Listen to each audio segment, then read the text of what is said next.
Hi guys, good morning. ഞാനിപ്പോൾ ഉള്ളത് വെള്ളറടയിലെ ആനപ്പാറ ജംഗ്ഷനിലാണ്. എൻ്റെ പിന്നിൽ കാണുന്നത്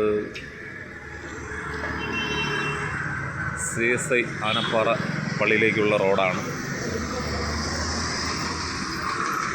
ഇപ്പോൾ ആനപ്പാറ ബസ് സ്റ്റോപ്പിലൊരു നെടുമങ്ങാട് ബസ് വന്നിട്ടുണ്ട്.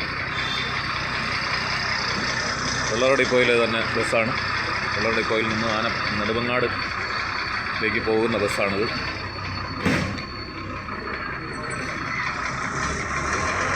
ഇതാണ് ആനപ്പാറ ജംഗ്ഷൻ.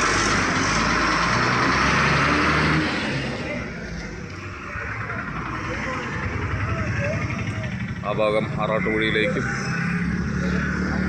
ഈ പിന്നിൽ കാണുന്ന ഭാഗം വെള്ളറടയിലേക്കും, ഇത് കുടപ്പനമൂട്, കള്ളിക്കാട്, അമ്പൂരി എന്ന ഭാഗങ്ങളിലേക്കൊക്കെ പോകുന്ന റോഡാണ്. ഇന്ന് ഞായറാഴ്ച ആയതിനാൽ ഇവിടെ ഇറച്ചി കശാപ്പൊക്കെ ഉണ്ട്. ബീഫും മട്ടനും ചിക്കനും ഒക്കെ ഇവിടെ നിന്ന് ലഭിക്കും. അപ്പോൾ എല്ലാവർക്കും ശുഭദിനം നേരുന്നു. Have A nice day.